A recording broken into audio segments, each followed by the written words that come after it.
Selamat pagi teman-teman dan juga Bapak dosen. Nah, kami dari kelompok 2 akan membawakan materi yaitu mengenai mempertimbangkan risiko kecurangan. Nah, adapun nama-nama dari masing-masing kelompok kami, yang pertama dimulai dari saya yaitu atas nama Ika Regishin Dwi Murti Prayoga dengan NIM yaitu 18075310044. Nah, untuk nama-nama berikutnya bisa teman-teman lihat di slide. Kemudian adapun materi yang akan saya bawakan bisa juga teman-teman baca di slide.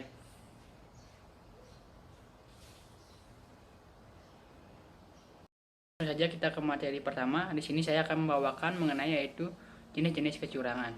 Nah, jenis-jenis kecurangan ini dapat dibagi menjadi dua, yaitu pelaporan keuangan yang mengandung kecurangan dan juga pelaporan tidak semestinya terhadap aset. Nah, yang pertama yaitu pelaporan keuangan yang mengandung kecurangan. Pelaporan keuangan yang mengandung kecurangan adalah suatu kesalahan penyajian atau penghilangan suatu jumlah atau pengungkapan secara disengaja dengan tujuan untuk menipu laporan keuangan. Nah, kebanyakan kasus laporan keuangan yang mengandung kecurangan yang menyangkut suatu usaha untuk melaporkan pendapatan secara lebih saji atau yang biasa disebut dengan overstatement, baik dengan membuat lebih saji dan pendapatan atau dengan menghilangkan liabilitas dan juga beban. Nah, kemudian entitas juga bisa dengan sengaja melaporkan pendapatan secara kurang saji atau biasa yang disebut dengan underestimate yang dilakukan sebagai upaya untuk mengurangi pajak penghasilan. Kemudian yang kedua yaitu perlakuan tidak semestinya terhadap aset. Nah, perlakuan tidak semestinya terhadap aset adalah kecurangan yang menyangkut pencurian aset entitas. Nah, istilah perlakuan tidak semestinya terhadap aset pada umumnya dilakukan untuk pencurian yang melibatkan pegawai dan pihak internal dari dalam organisasi. Kemudian selanjutnya yaitu kondisi penyebab kecurangan. Nah, bisa teman-teman lihat di slide. Itu merupakan contoh dari segitiga kecurangan. Nah, yang pertama yaitu kondisi-kondisi penyebab kecurangan yaitu insentif atau tekanan. Manajemen dan karyawan yang lain dapat mendapatkan insentif ini atau tekanan untuk melakukan kecurangan. Kemudian yang kedua yaitu peluang. Nah, peluang adalah keadaan yang memberi peluang atau kesempatan bagi manajemen atau karyawan untuk melakukan kecurangan. Kemudian yang ketiga yaitu perilaku atau pembenaran. Nah, itu suatu perilaku atau karakter atau seperangkat nilai etis yang ada yang mengizinkan manajemen atau karyawan untuk melakukan tindakan tidak jujur atau mereka berada dalam lingkungan yang cukup memberikan tekanan yang menyebabkan mereka membenarkan tindakan tidak jujur. Nah, berikutnya yaitu faktor-faktor risiko untuk pelaporan keuangan yang mengandung kecurangan. Nah, bisa teman-teman lihat di slide. Di sana ada 3 kondisi kecurangan, yaitu insentif atau tekanan, kemudian peluang, perilaku atau pembenaran.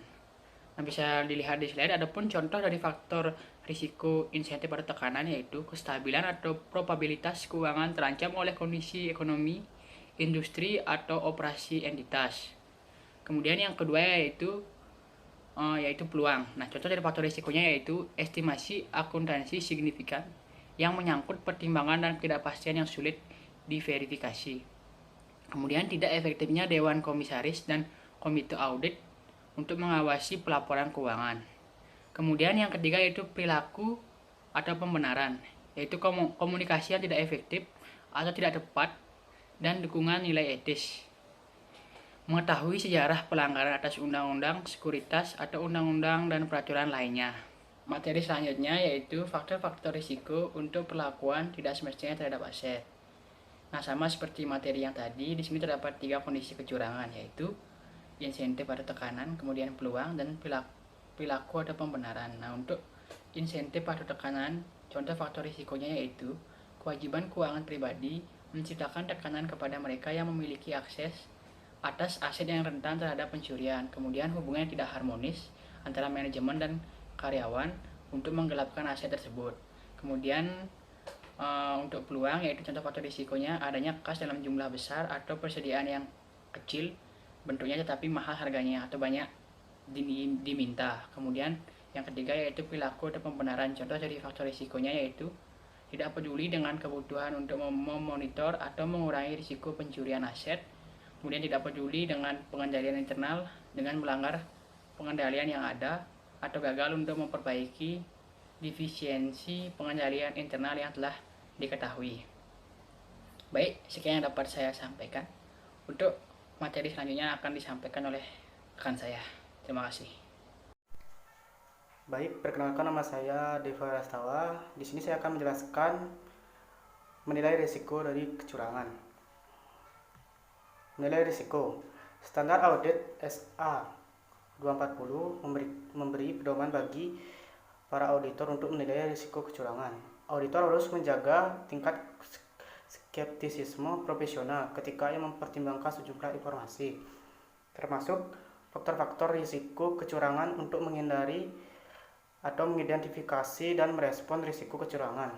Auditor bertanggung jawab untuk merespon risiko kecurangan dengan merencanakan dan melaksanakan audit untuk mendapatkan keyakinan memadai bahwa kesalahan penyajian material, baik disebabkan oleh kesalahan maupun kecurangan, bisa dideteksi. Adapun penilaian risiko ini dipecah menjadi dua. Yang pertama ada skeptisisme profesional. Skeptisisme profesional. Berdasarkan standar audit 200, auditor harus mempertahankan skeptisisme profesional sepanjang audit, menyadari kemungkinan bahwa kesalahan penyajian material yang diakibatkan oleh kecurangan dapat terjadi.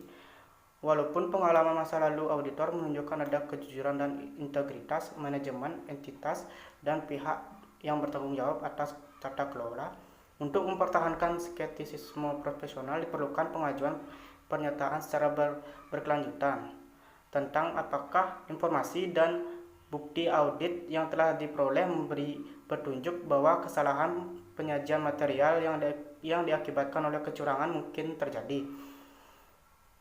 Hal tersebut meliputi mempertimbangkan kendala informasi yang akan digunakan sebagai bukti audit dan pengendalian atas penyiapan dan pemeliharaan jika relevan. Oleh karena itu, karakteristik kecurangan tersebut, sikap skeptisisme profesional auditor menjadi penting, terutama jika mempertimbangkan risiko kesalahan penyajian material yang diakibatkan oleh kekurangan. Selanjutnya ada penilaian kritis atau bukti audit. Ketika menemukan informasi atau kondisi lain yang mengindikasikan adanya kesalahan penyajian material yang diakibatkan oleh kecurangan, auditor harus dengan cermat menanggapi permasalahannya, meminta tambahan bukti yang diperlukan, dan berkonsultasi dengan anggota yang lainnya. Suatu audit yang dilaksanakan berdasarkan standar audit jarang mencakup pembuktian keaslian dokumen. Karena auditor tidak terlatih atau diharapkan dapat menjadi ahli dalam pembuktian keaslian seperti itu. Namun, ketika auditor mengidentifikasikan kondisi yang menyebabkan auditor percaya bahwa sebuah dokumen mungkin tidak asli atau hal-hal lain dalam dokumen tersebut telah dimodifikasi tetapi tidak diungkapkan kepada auditor, maka prosedur mungkin dilaksanakan untuk menginvestigasi lebih lanjut hal tersebut, dalam meliputi yang pertama mengkonfirmasi secara langsung kepada pihak ketiga, yang kedua menggunakan tenaga ahli untuk menilai keaslian dokumen. Sekian yang saya dapat jelaskan, selanjutnya akan dijelaskan oleh rekan saya. Baik, perkenalkan, nama saya Adela dengan NIM belakang 058. Di sini saya akan melanjutkan materi yang sudah dijelaskan oleh rekan saya sebelumnya, dan di sini saya akan menjelaskan mengenai merespon risiko kecurangan. Merespon risiko kecurangan menurut standar audit SA 330, yang dimana menyatakan bahwa auditor harus menentukan respon keseluruhan terhadap hasil penilaian risiko kesalahan penyajian material yang diakibatkan oleh kecurangan pada tingkat laporan keuangan.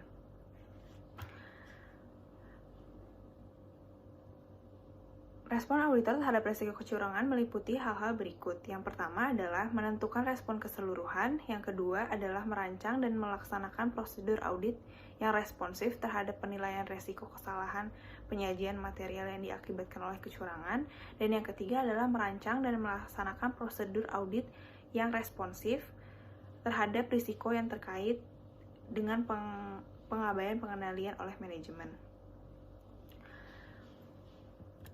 Materi subbab yang pertama adalah menentukan respon keseluruhan. Menentukan respon keseluruhan untuk menanggapi hasil penilaian risiko kesalahan penyajian material yang diakibatkan oleh kecurangan pada umumnya mencakup pertimbangan tentang bagaimana pelaksanaan keseluruhan audit dapat mencerminkan peningkatan skeptisme profesional.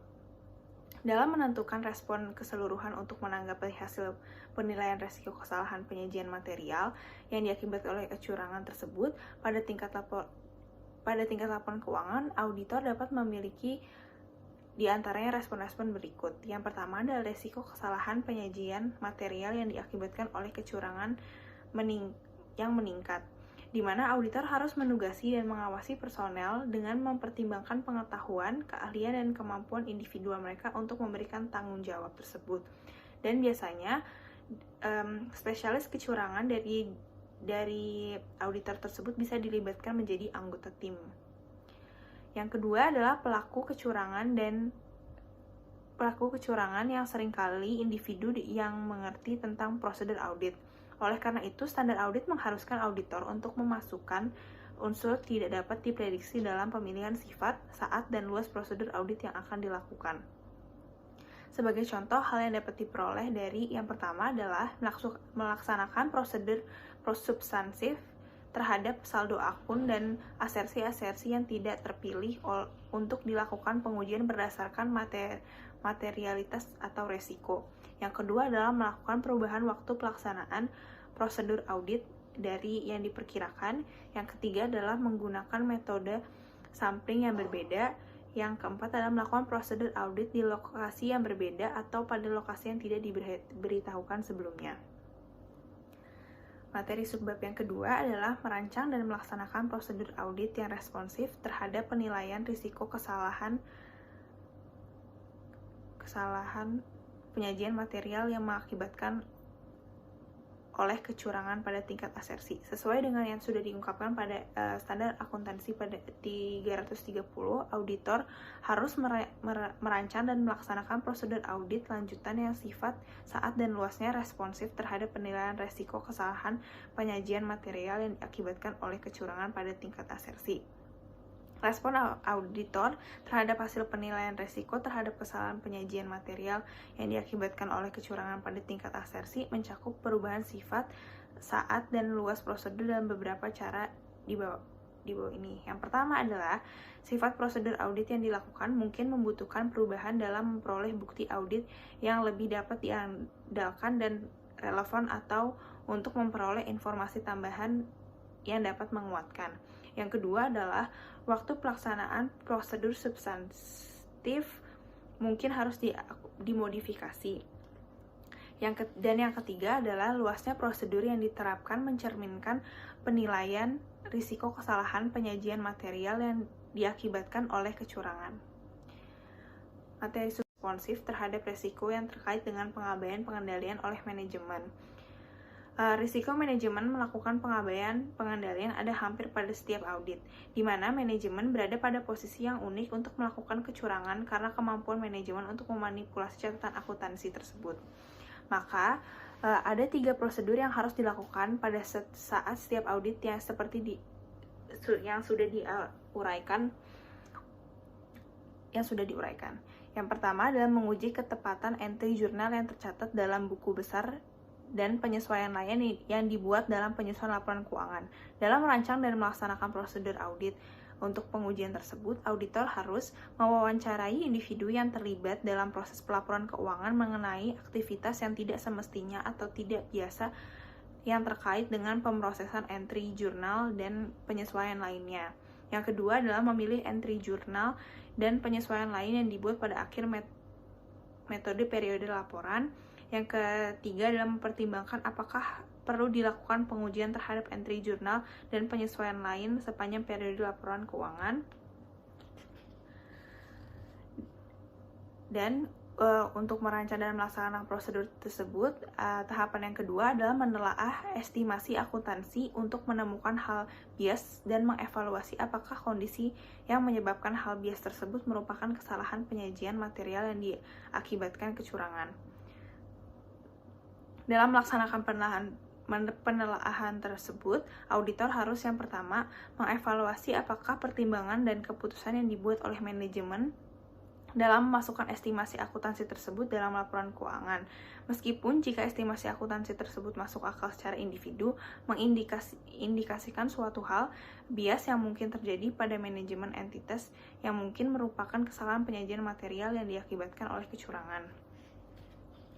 Yang kedua adalah melakukan penelaahan retrospektif atas pertimbangan dan asumsi manajemen yang terkait dengan estimasi akuntansi. Estimasi tersebut harus bersifat signifikan yang tercermin dalam laporan keuangan tahun lalu.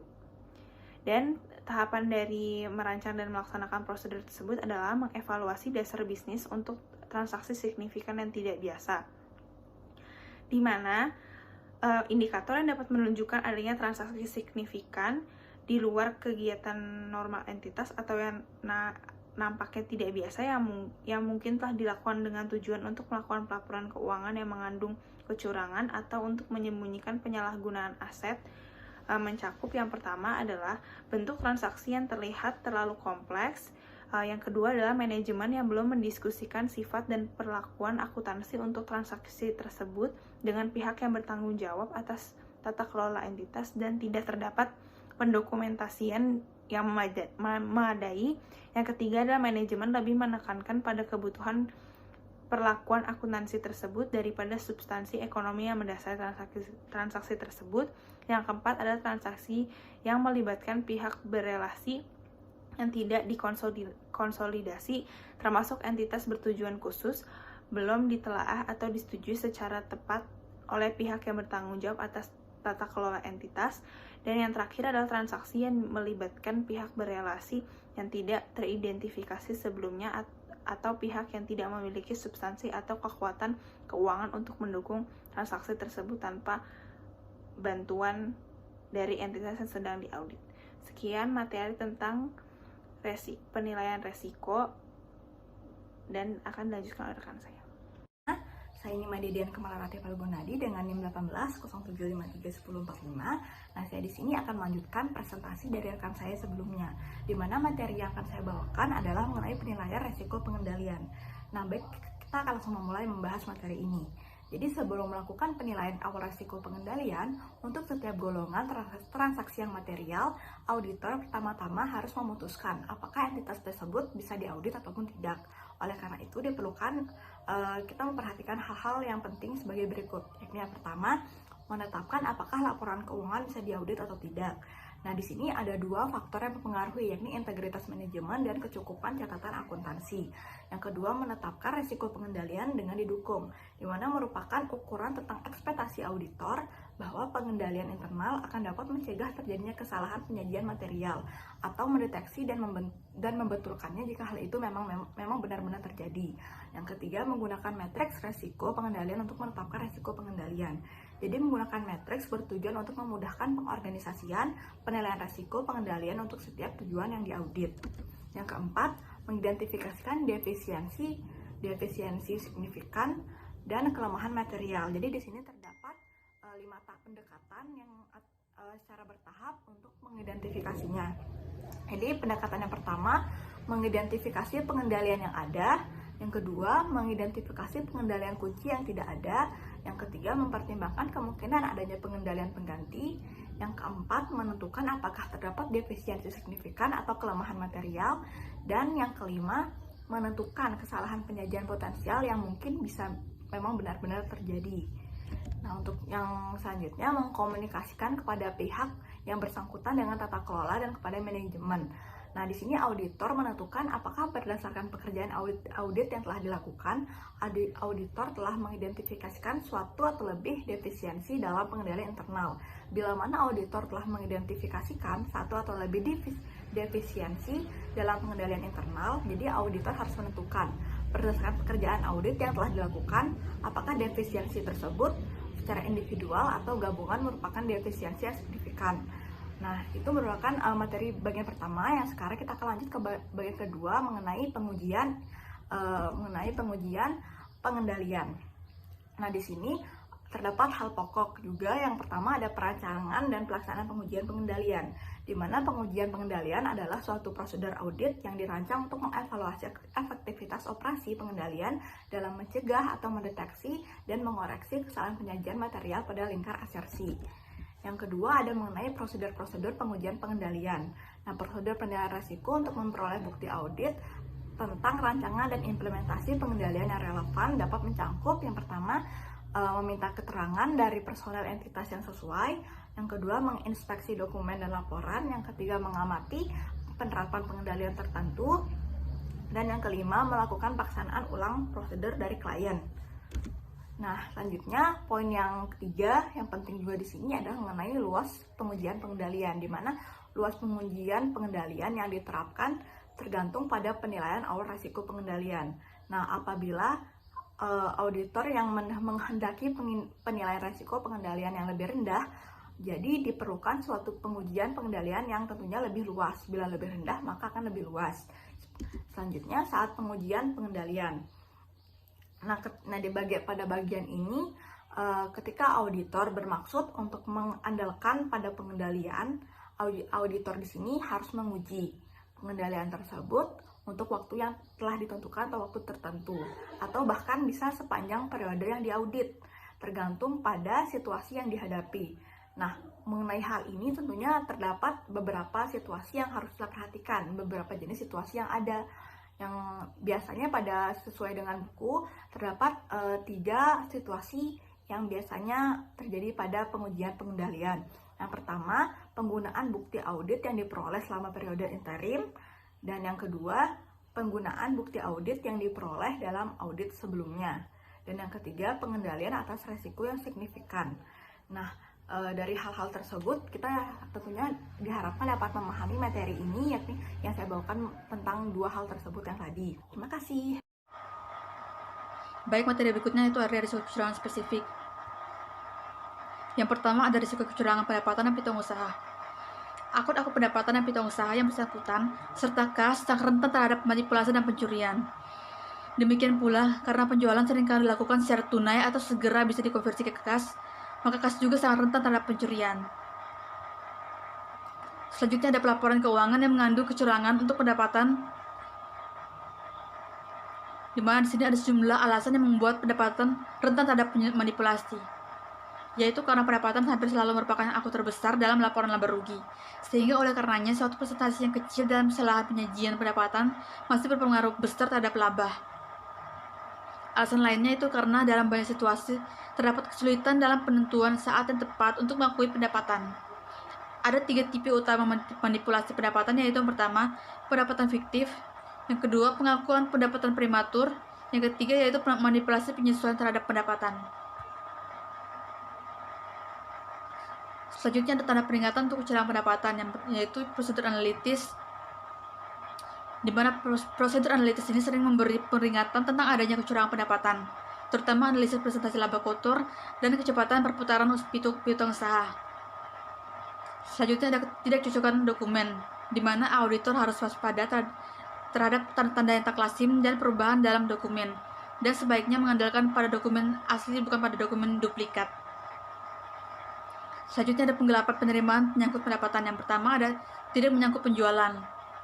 Salah satu kecurangan yang paling sulit ditemukan apabila penjualan tidak dicatat dan penerimaan kas dari penjual tersebut kemudian dicuri. Dan akan lebih mudah dideteksi apabila barang dijual ke konsumen secara kredit.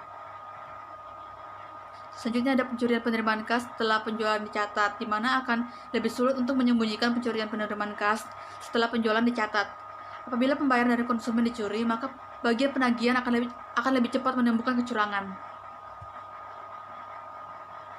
Berikutnya tanda peringatan penggelapan pendapatan dan penerimaan kas.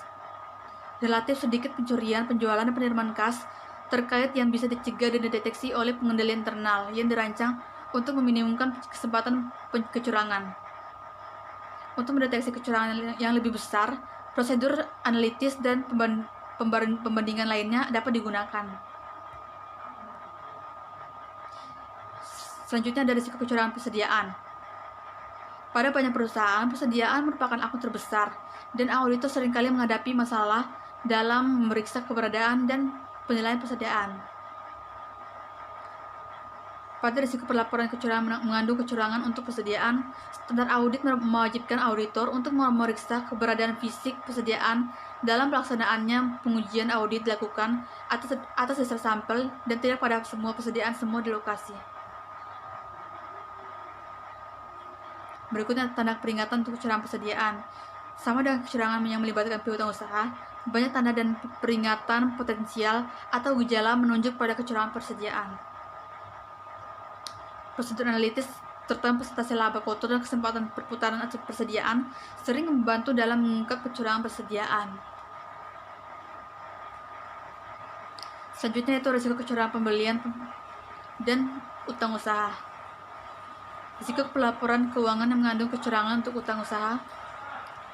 Di sini yaitu semua pembelian yang diterima sebelum akhir tahun harus dicatat sebagai liabilitas. Jika laporan penerimaan barang tidak bernomor urut cetak, atau perusahaan secara sengaja menghilangkan laporan penerimaan dari catatan akuntansi, akan sulit bagi auditor untuk memeriksa apakah liabilitas telah dicatat. Perusahaan sering memiliki kesepakatan yang kompleks dengan pemasok yang mengakibatkan pengurangan utang usaha dan pengurangan harga lainnya. Oleh karena itu, auditor harus membaca dengan cermat kesepakatan dengan pemasok jika jumlahnya material dan memastikan bahwa laporan keuangan mencerminkan substansi dari kesepakatan tersebut. Selanjutnya ada kecurangan dalam siklus pembelian dan pembayaran. Kecurangan yang terjadi pada bidang pembelian ialah si pelaku kecurangan melakukan pembayaran kepada pemasok fiktif dan menyetorkannya ke akun kas fiktif. Dalam kasus kecurangan lain, pegawai bagian utang usaha mencuri cek yang akan dikirimkan ke pemasok yang sah. Selanjutnya ada area lain risiko kecurangan. Di sini yang pertama ada aset tetap. Karena nilainya tinggi dan kemudahan untuk dijual, aset tetap seringkali menjadi target pencurian. Hal seperti itu terjadi pada aset-aset tetap yang mudah diangkut. Untuk mengurangi kemungkinan pencurian, aset tetap harus dilindungi secara fisik, diberi label permanen, dan harus diperiksa keberadaan dan keadaannya secara periodik. Berikutnya itu beban gaji. Kecurangan gaji yang melibatkan penyalahgunaan aset sering juga terjadi. Dua kecurangan yang sering dijumpai adalah menciptakan karyawan fiktif dan menggelembungkan jam kerja karyawan. Keberadaan karyawan fiktif ini dicegah dengan mengadakan pemisahan antara bagian SDM dan bagian penggajian. Penggelembungan ke jam kerja dapat dicegah dengan menggunakan mesin pencatat jam kerja. Baik, sekian materi dari kelompok kami. Mohon maaf bila ada kesalahan atau kekurangan. Kami ucapkan terima kasih.